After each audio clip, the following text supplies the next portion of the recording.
Hi, this morning is Sunday, March 30th, 2025. Let's begin by saying the four immeasurables that we make our intention, set intention, make aspiration. May all beings have happiness, and the causes of happiness. May all beings be free from suffering, and the causes of suffering. May all beings not be separated from the happiness that has never known suffering. May they rest in equanimity, free from attachment, anger, and aversion. We're going to stop a little bit early today at 11 exactly. So Victoria has some things she wants to talk about, and then we'll sit for a little bit. I'll make it brief. Good morning, and thank you everyone for being here. And we should all acknowledge that being here is a part of our discipline, a part of our practices of patience, curiosity, and and wisdom, because there is something in all of us when we come here to this group, is something that knows that we need more. We need more clarity. We need more understanding. Garchen Rinpoche, Michael and I have been watching a lot of Garchen Rinpoche. Has this wonderful teaching, and it's the title of this teaching is "Letting Go is Losing Nothing," and another teaching that Nick is going to post for everyone. An earlier version of the same thing is a teaching called "Letting Go is the Essence of Practice." So, why is letting go the essence of practice? What is it that we have to do? Well, the teachings always say that our Buddha nature, our wisdom, our love, our compassion, our true nature is always there. However, it is obscured. It's like the sky that is covered with clouds, a sky which we cannot see because the clouds overwhelm and cover it. And so what covers our awareness? What covers our awareness is our dualistic ordinary mind. So let's agree to call mind this ordinary, chatty, ego thing, and awareness is this bare, basic ability to know. Let me make an example that we all know. What the mind is and what the mind does, the ordinary mind, because mind is such a kind of a vast abstract term, but in Buddhism, because we have so many different words for mind, it is much more clearer what we mean, like by awareness and wisdom and ordinary mind, and which is another word for basic ignorance, or dualistic mind, which is the basic ignorance. This is, the moment we enter into samsara, that dualistic mind is what drives and holds us. And we go through lives thinking there is really nothing else because we don't know, we don't have the tools how to examine and to get to the basic awareness level. But let me just demonstrate, and I think everyone will recognize that we all know and operate on this level. A little scenario, something like this, I go out of my door, I see my neighbor, I wave to my neighbor, but he does not acknowledge me. What does a ordinary mind do? It doesn't just stop at that. It doesn't just give me the information, my neighbor didn't wave back at me. My ordinary mind will start thinking like this: what's wrong with him? Why didn't he acknowledge me? Does he hate me? What does he think of me? Is there something wrong with me? What happens, in fact, what this ordinary mind does is like this kind of stirring. It doesn't just give us a fact of something.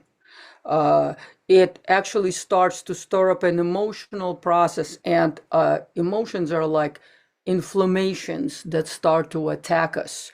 It's the churning of anxiety and insecurity and, all this dark kind of cloud content that starts to envelope us.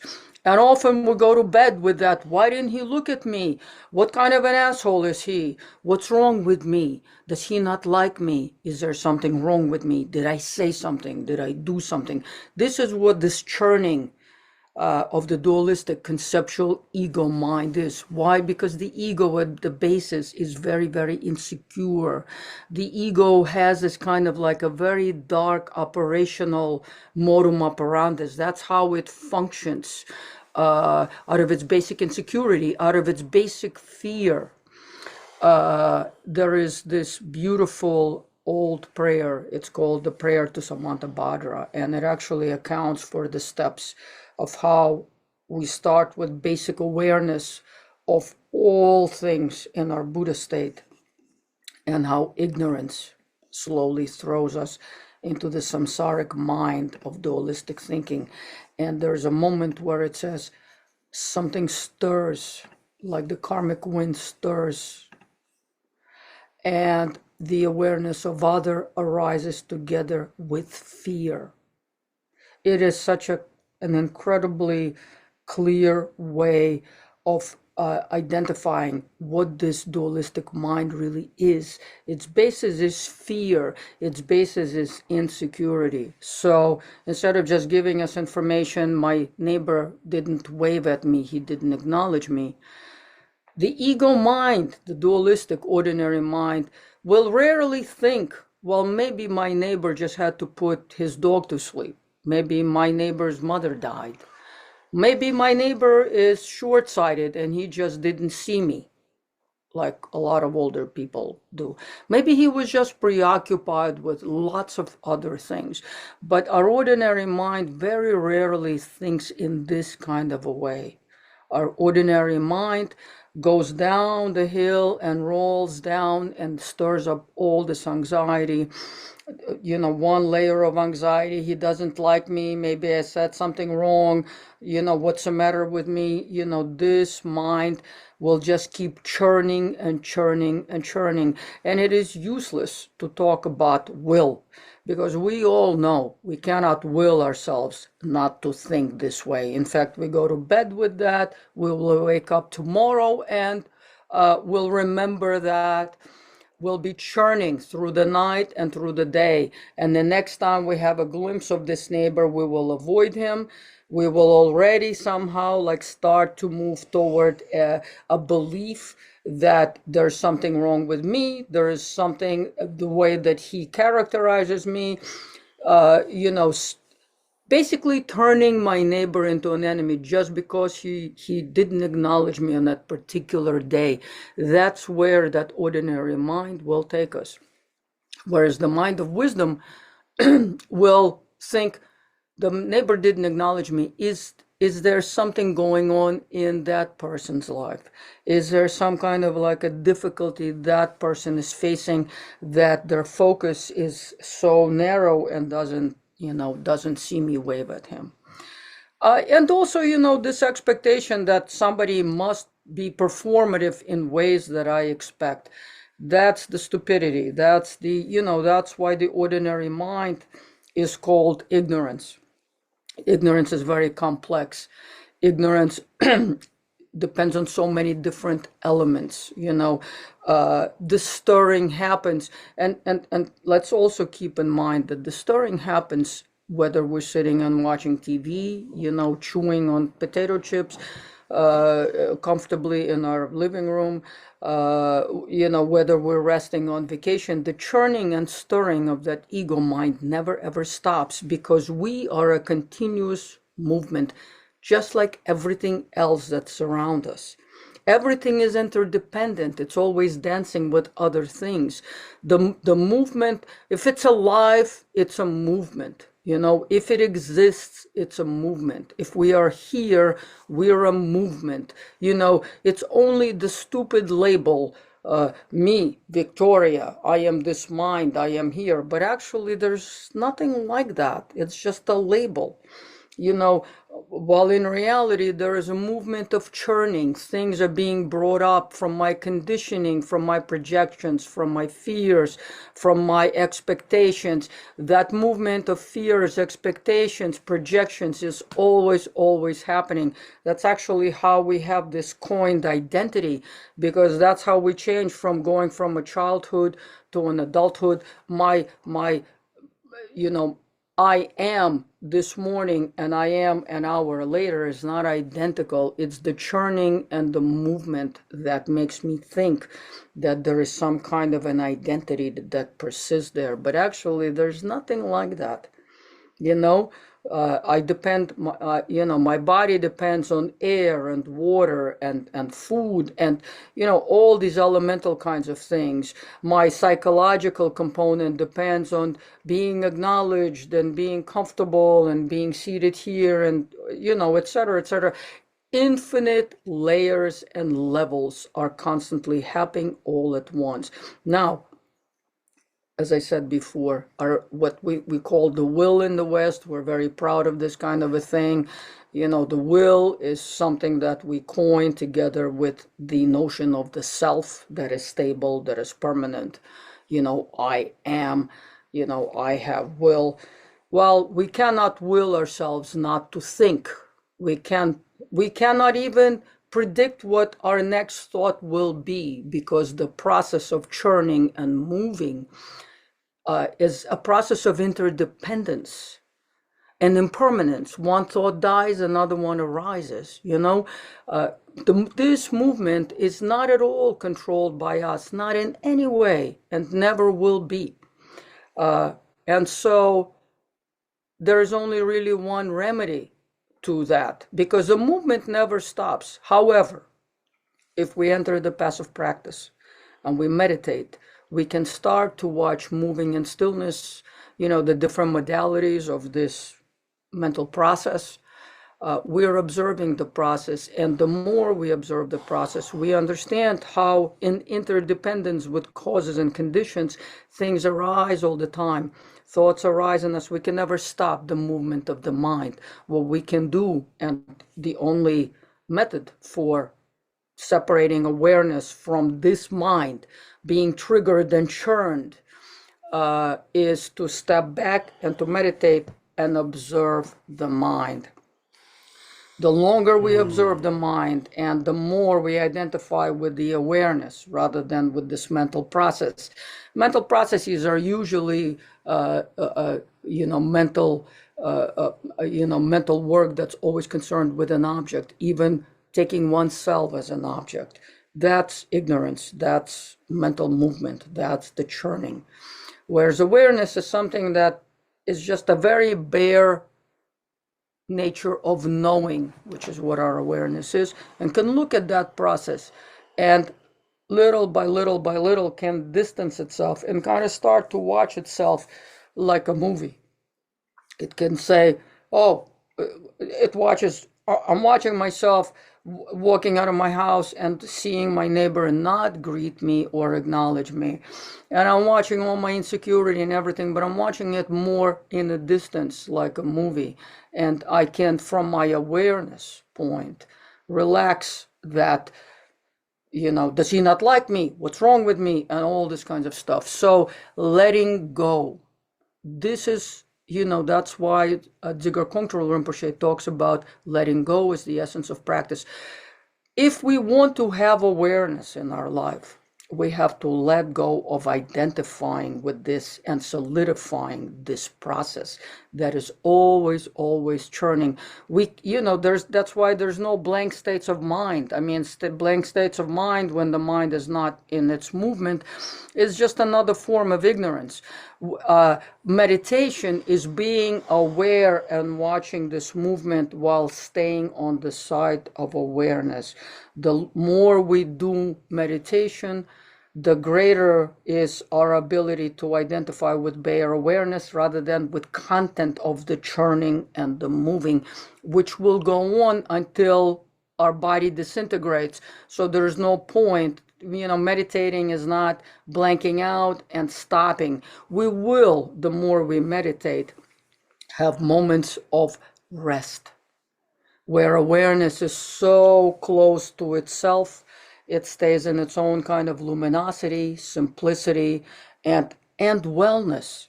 That's why, awareness is always talked of in terms of peace and even bliss, because that movement, that churning, is another word for suffering. The bringing up of anxiety, these insecurities, the wishing, the hoping, the fears, that is another word for pain. So what we're letting go is that suffering, is that churning, is that movement. And we have to be very active in letting go. We only individually can know what we need to let go. But if we want awareness, we have to let go the grasping to this movement. And the Garchen Rinpoche. And of course, the letting go is another word for freedom, liberation. He says, a small act, we know, we can observably tell that we are letting go and therefore like experiencing freedom when we can, for example, lose an argument. Losing an argument is letting go, is understanding that this importance for me to win is just this churning of my ignorance. I was 5 or I was 2, I was 3, I had to have my way. And that's my childhood. Now that I'm an adult and I want to enter the path of awareness, I don't need to win every argument. I don't need to be right. I need to be free. And so the importance of all of that is when we're stuck in patterns, when we are stuck in winning, I must have like this, everything has to behave this way, my expectations have to be met, is that we're just churning the same old patterns day and night, day and night. In our night we dream of it, in the day we do it. We're constantly in that movement of suffering. And so what happens as a result is we are never open to anything new. And then only in letting go can newness actually come into our life. Can we actually start to live new ways of it and experience in new ways by letting go. And this letting go is a slow movement of clearing away the clouds.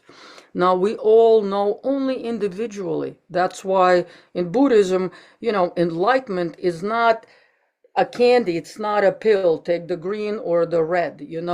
Enlightenment is a slow process of removing the clouds, because the basis, the bare awareness, the clear, luminous nature of our awareness is always there. It's always, it's what allows everything to actually happen. Ignorance also happens on the basis of having that nature of awareness, because that's the nature we wake up to, we go to sleep to. It's always there, but it's actively removing these habitual patterns, these fears, these hopes, and the flux of, fluctuating between these hopes and fears, the expectations, the, anxieties, all the kind of stuff. We as practitioners have to be very diligent in removing all that, what Garchen Rinpoche calls rot, R-O-T.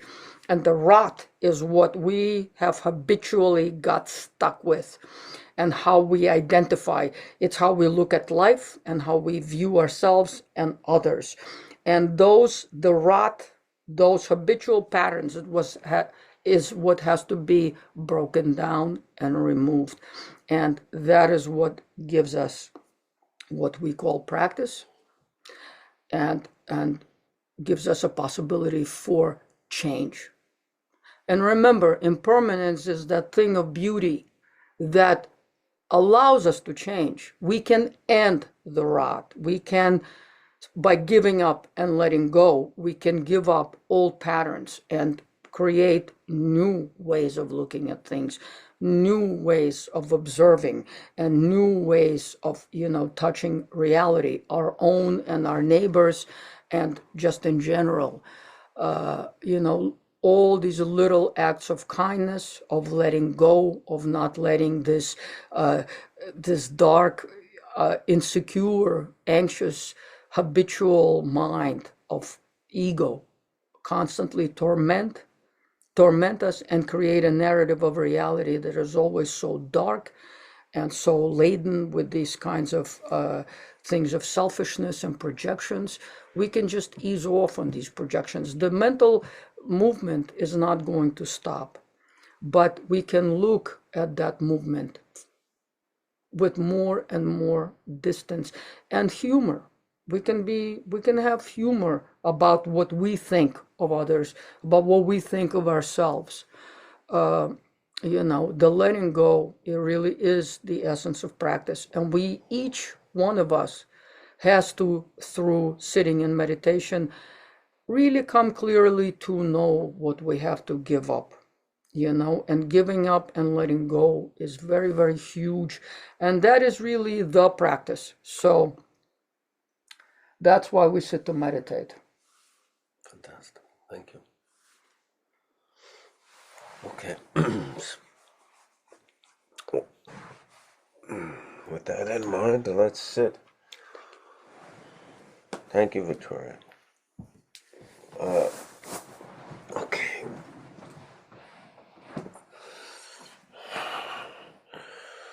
So, we usually use a cushion. You don't have to if you're comfortable on the floor without it, We do cross-legged if you want. It doesn't have to be, depending on your flexibility. The cushion helps. What helps for comfort is if your hips are in line or above even your knees. Take some strain off your back, Hands, I like to do this. The left hand open, right hand on top. Just resting on the lap, you could do this. Some people do this. Comfortable, relaxed. Back is straight, not too rigid, not like upright like a soldier, but just erect but relaxed. Shoulders are same, erect but relaxed, not pushed back, not in an uncomfortable, not in a strained position. Head is slightly tilted forward, kind of following the angle of the bridge of your nose. The mouth is closed, the teeth are slightly apart, the tongue is resting where the upper teeth meet the roof of your mouth. So you're breathing through your nose unless you can. This class we practice with our eyes open, resting our gaze on whatever's in front of it, not intensely staring at it, not like spaced out, like kind of cross, out of focus, but just resting lightly on whatever's in front.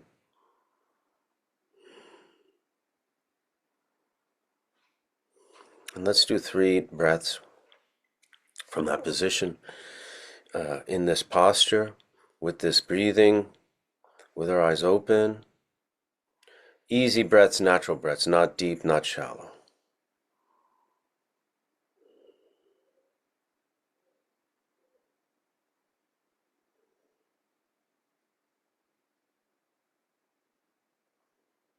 Let's do 1 deep breath.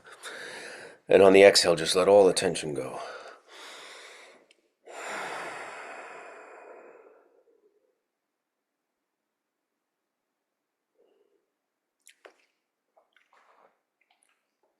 What we do in this class is, many of you have done this before, so, you follow if you want, or, if you want to do the technique that you've already been working with, that's fine.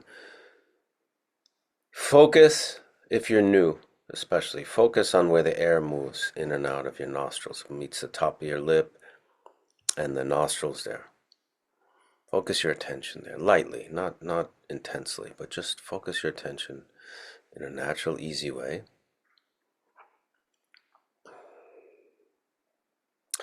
And what's going to happen is that you're going to start to have thoughts. So, we've spoken about this many times. One of the big misconceptions about meditation is that the goal is to not think. So if you're thinking, it means you're not good, or you're bad, or you're not doing it right, or it's wrong, or you can't meditate. And So the mind thinks that's what it does, and it's going to think. And this technique is about really working with the mind and working with the thoughts rather than just have expectations to just sit and not have thoughts. It's like that thing, don't think of the word, don't I'm going to say the word elephant, but don't think of an elephant. It's that kind of negative, approach. The other big misconception is that some people are naturally good at meditating, which I don't really believe. And what that does is it excludes a lot of people from thinking they can meditate because they think their mind is particularly busy and busier than most people, and they have so much going on and so many thoughts. We all do.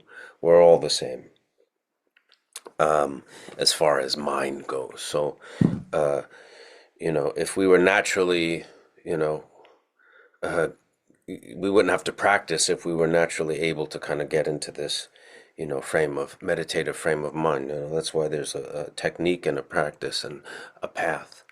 So let's start. Let's focus our attention on the breath moving. And when we find the crux of the practice is to recognize that a thought has arisen. Just recognize, no matter what it is, it's not bad, it's not good, don't push it away, don't follow it. Just recognize it. I'm thinking about what I'm going to do, that we have to stop this class exactly at 11 because of time constraints. Back to the breath. Focus my attention again on the breath.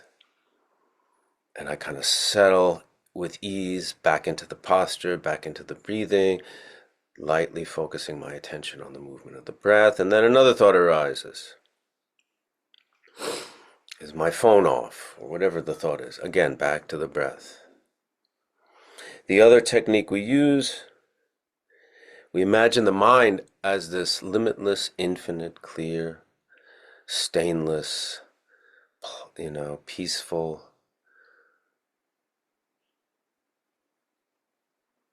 infinite sky.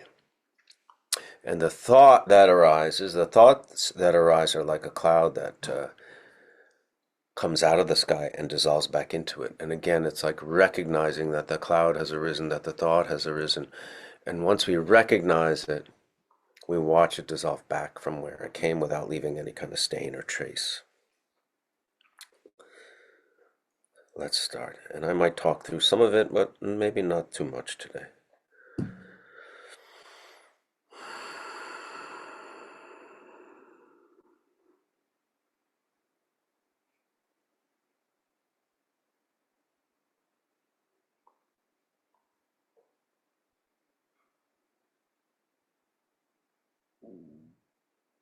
So I'm aware of my heart beating fast, I think because of some medicine I took.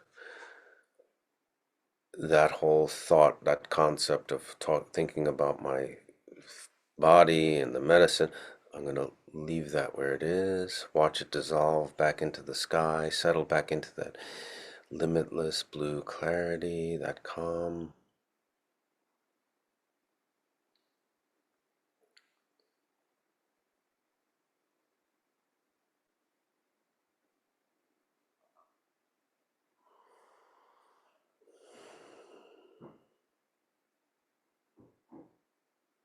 If you feel you need a blast of oxygen, take a deep breath. If you feel you need to shift, you're tense, something with your body, just shift and settle back in. You don't have to be locked. Back to the breath.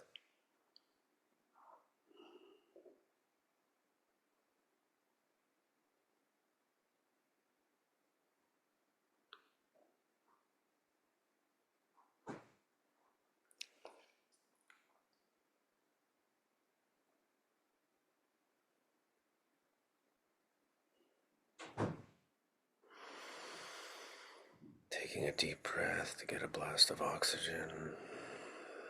Settle back into the calm.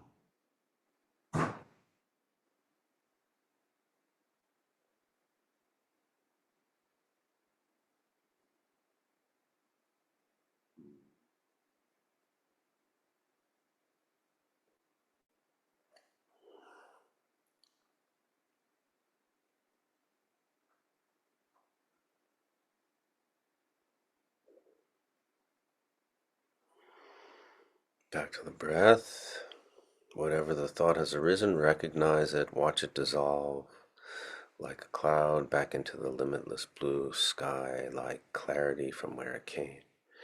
Or just go back to the breath. Put your attention here again. Doesn't matter what the thought is. Doesn't matter if the thought comes back. Doesn't matter how mundane, how profound, how scary, how terrifying, how embarrassing. Just leave it where it is.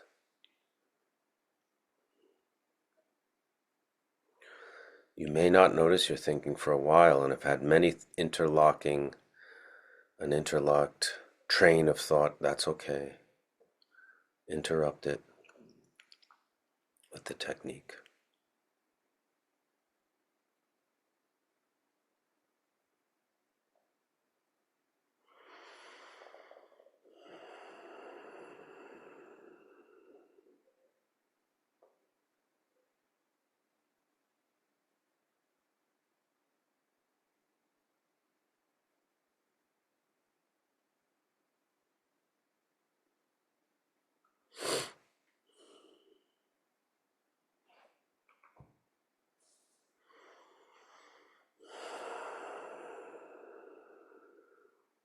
Back to the breath.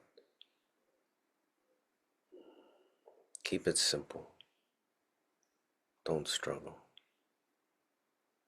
Natural.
Back to the breath.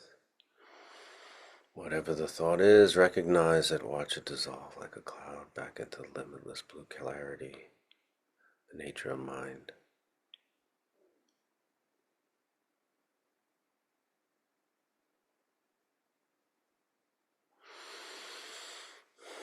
Take a deep breath if you need it.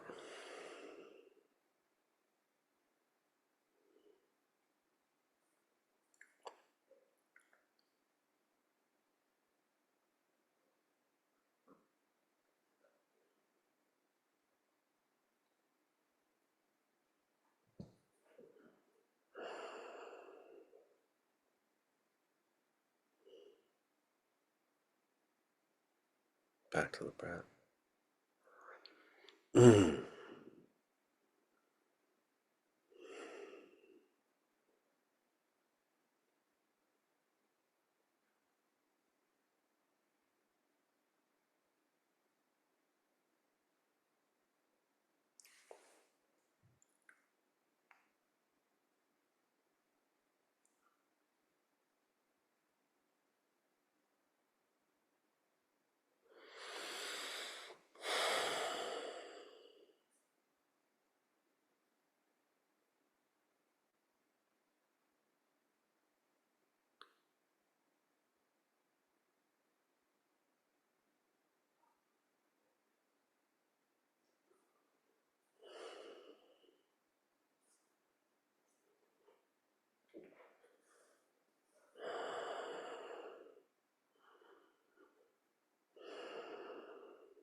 Recognize that a thought has arisen, no matter what it is.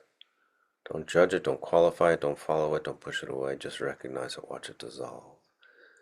Like a cloud dissolving back into the limitless blue. Clarity from where it came, or just back to the breath. Focus your attention once again where the breath is moving.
Back to the breath. Rest in that natural great peace.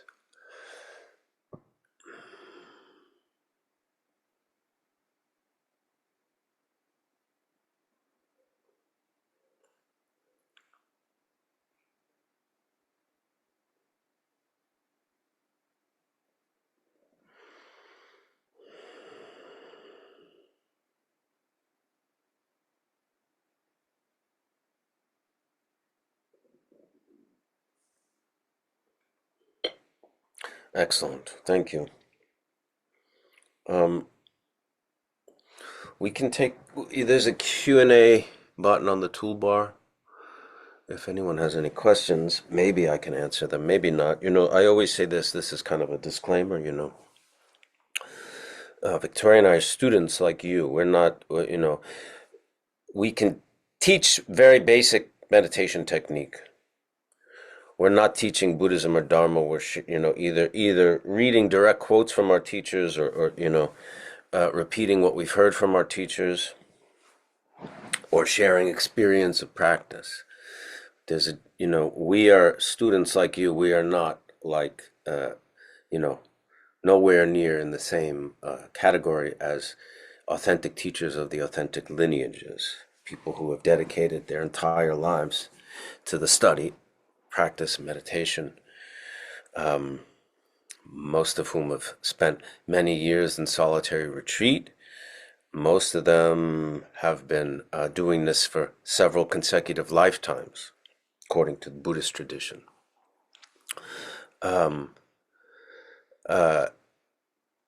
So just talking about these concepts, from my point of view, I talk about it through my faith and my gratitude and my devotion to these teachers, I guess you would say. But stating this from my point of view does not mean I've integrated it or realized it. You know what I mean? Maybe I'm trying to understand it. But the masters that many of these teachers from these authentic lineages, they've integrated their realization. By realization, I mean integrate it into their lives as understanding. You may hear a teaching and agree with it, or it makes sense to you, or you understand that, but that doesn't mean that we have integrated that. That doesn't mean that we're operating from that point of view. Do you understand? That's the big difference. And I think somewhere in our culture, we hear something or we read something and it makes sense to us and we agree with it, and by agreeing with it, think that somehow we've integrated that into our being and we operate from that point of view. And that's, these things take a lot of time and study, pondering, reflecting, meditation. That's part of the path. It's kind of like if we were like a classical music study group, right? And we were,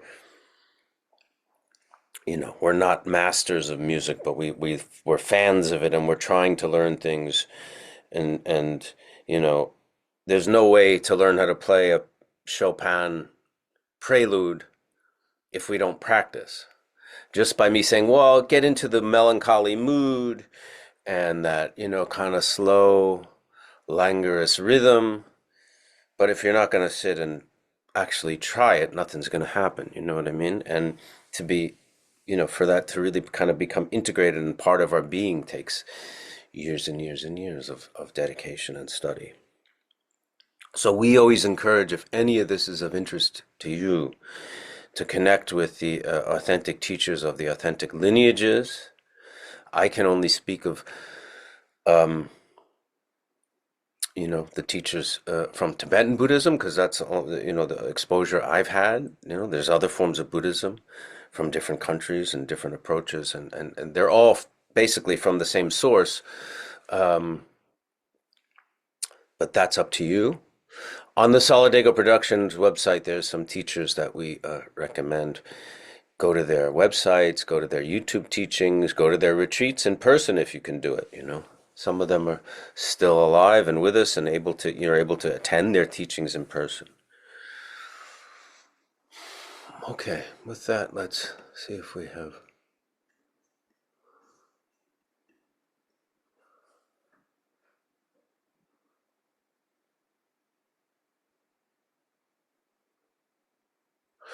Someone saying, talking about Victoria's talk. Thank you, Victoria. It was helpful. Despite my many years of meditation practice, I still find myself being very judgmental when walking through a city. When a group of tourists suddenly stops and blocks my path, I have a flash of annoyance. Then I feel guilty for getting annoyed. I will try just letting go. Yeah, I mean, the guilt doesn't really do anything. I mean, what's important is, the good thing is acknowledging that you're getting annoyed and that it's your thing, right? You're making, you're the one who's either going to be annoyed or not. They're just doing their thing. You have no control over them. And,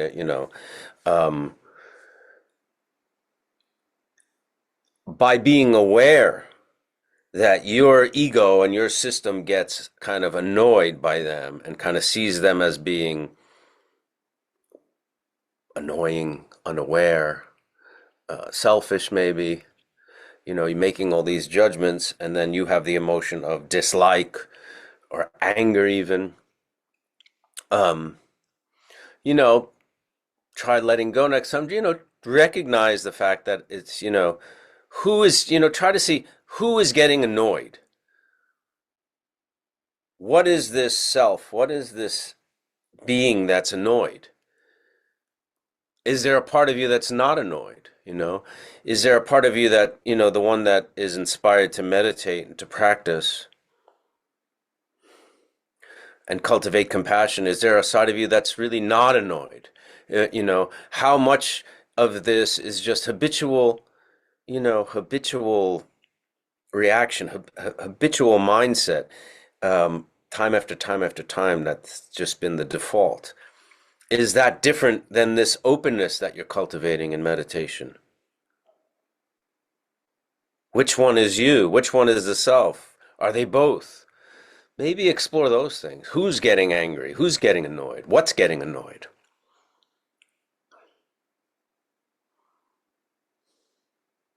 Letting go also means kind of creating some space. Because often the afflictive emotions, the negative emotions come from a really narrowing of space where we don't have any spaciousness. It's just this this anger that arises, this fear that arises, this lust that arises, this greed that arises, this pride that arises. And it's just very tight and very small. And the practices, the Dharma, the teachings, and meditation, is really about kind of creating a little bit of space. So it's like, okay, yeah, maybe that does arise because that's our habitual reaction. I'm annoyed at these people. But there's another thing. It's like, okay, that's interesting. But this part of me is not really annoyed. This person, this aspect of myself that wants to kind of evolve, maybe, if you will. Good. Thank you. Good question.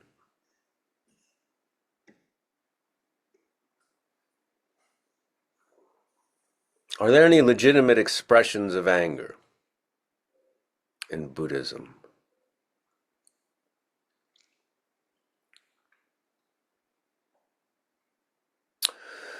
Just versus destruct. I mean, just is a tricky word, because just then immediately has some kind of measurement or scale, what's morally acceptable or things like that. Um, you know,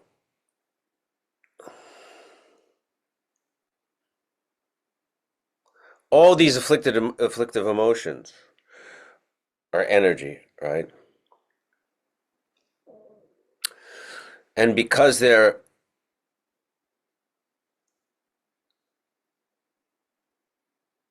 not understood or recognized as coming from this entity of self, and we just believe in them and think of them as real, that's where they can become destructive. But if we see them as just energy arising, if we can connect just to the flavor of the energy and not the story of the anger, right? So an example of the tourist stop, and immediately you have anger. So you could choose to just express it, you know, yell at them, get out of my way. But also, you can use it as a teaching, you know? You can use it as a teaching to see how involved the ego is, how attached we are to the ego, you know? And then there's the opportunity to, you know, to kind of relate to the wisdom aspect of the emotion. But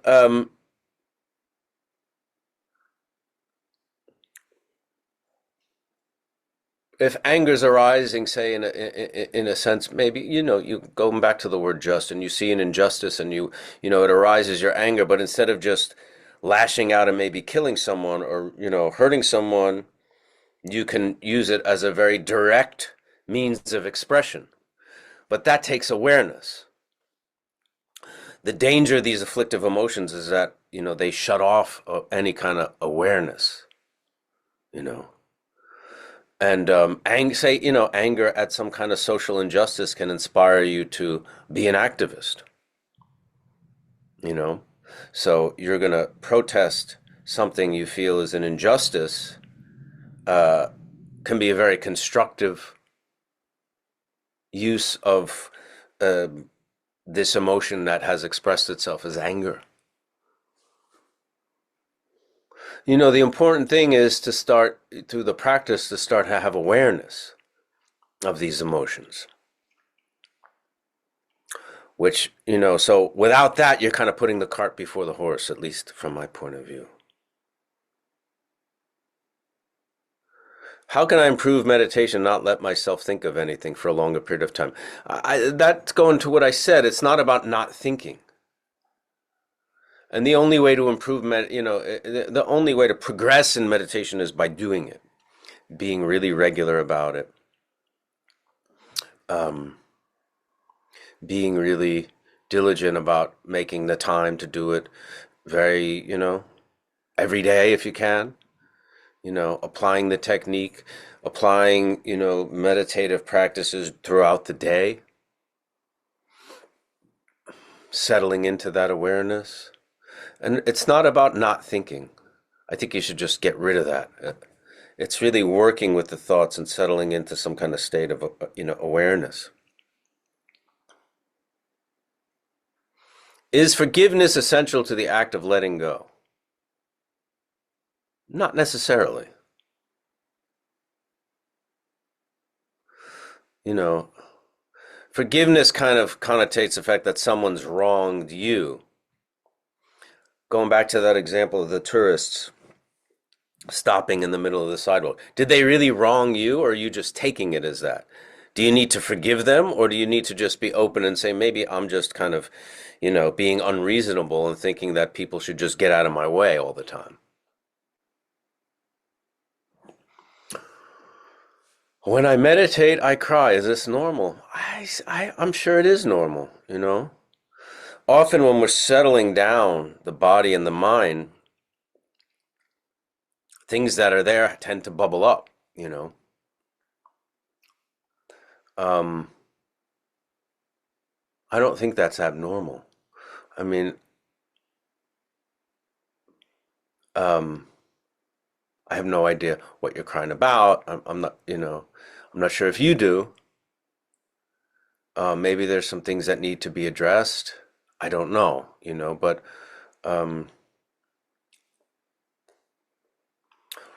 as far as meditation, if a story is arising about why you're crying, you know, you're talking about someone who passed away or some tragic event that happened, and you're going into that event, you know, in your practice session, maybe just, you know, let that settle and try to just let the story go and settle back into the, into the breath. Settle back into that calm nature of mind. Was it hard when you started to meditate? It's still hard. I don't think meditation is I think generally I'm a lazy person who'd rather just, I don't know, not have to do something. It's like when you start to exercise, if you haven't exercised and you got to go to the gym and you got to make a point of waking up at this time, it's like, is that hard? Because why is it hard? Because I'm lazy. Um, what made you get motivated to keep going? Really, the teachers, the authentic teachers from the authentic lineages are just so incredibly inspiring, and the teachings themselves are so inspiring to me that made me keep going. Introductory books. There's a really good introductory book called The Power of Mind by Khenpo Lodro Taye Rinpoche. Nick, is that on the Solidago Productions website? He's going to check. Go into the chat button and he'll put the name of that book. Khenpo Lodro Taye Rinpoche. Are there any meditation techniques you find especially useful for creative people? I don't really approach Buddhism.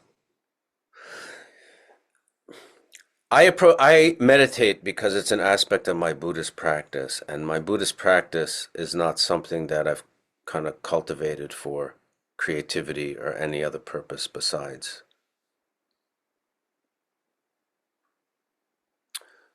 being a better person.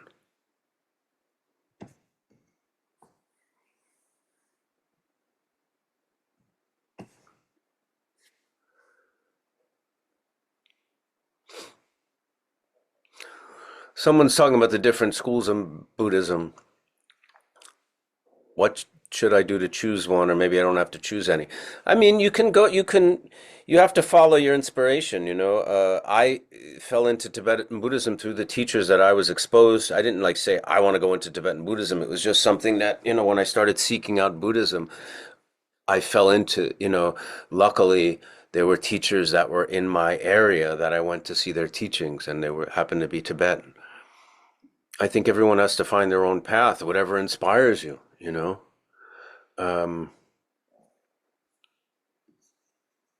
They're all Buddhism, and they all have their merits. I'm not saying one is better than the other. I mean, I just can't speak to things that I don't know about. If you go into the chat button there's a link to the Power of Mind book. So I would say just keep, reading books by teachers, watching their videos, go to their retreats, go to their teachings, and follow what inspires you.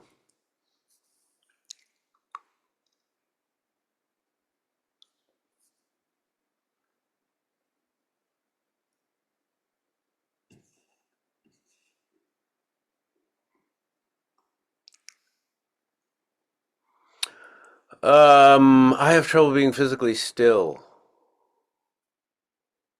Yeah, I mean, I think we all do, really. I think it's really hard to be physically still. I would just say,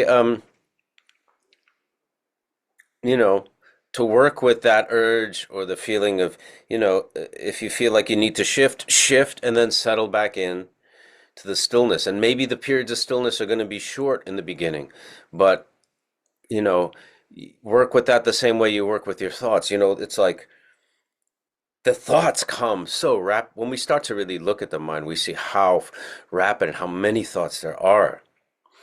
And by working with that and going back to the breath, recognizing the thought, watching it dissolve, we start to break that. And I think the same thing can happen from a physical, in a physical way as well. I would look at Kalu Rinpoche also.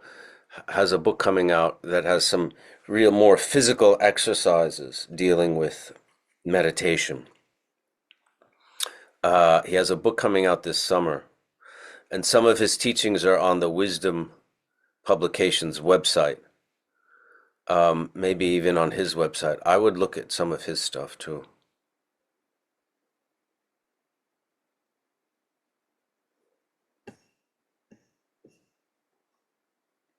Why did you start meditating?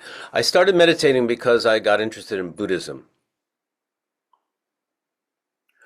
not the other way around. And Buddhism was an aspect of Buddhist, meditation was an aspect of Buddhist practice. When do you know meditation is working? I don't think it's a thing about working or not. You know, it's like when do you know that breathing is working? You know what I mean? It's just something that, you know,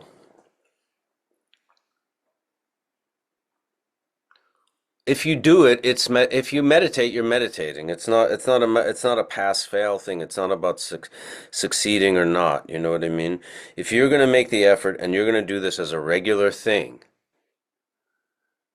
you know what I mean? If you're going to do 15 minutes or a half hour a day on a treadmill and you've never exercised before, well, that's working. Whatever that 15 half hour that you spend on that treadmill, you know, can you do more? Can you do more efficient exercise? Maybe, but that 15 minutes a day is working. It's not a roll of the dice, you know what I mean? I don't think approaching it thinking that it's working or not is constructive. Okay, we got to wrap it up. I'm sorry. We're at time. We're going to dedicate to the merit from today's class for the benefit of all beings by saying our dedication prayer. By this merit may all beings attain the state of enlightenment and conquer the enemies of faults and delusion. May they be liberated from this ocean of samsara and its pounding waves of birth, old age, sickness, and death. See you next week.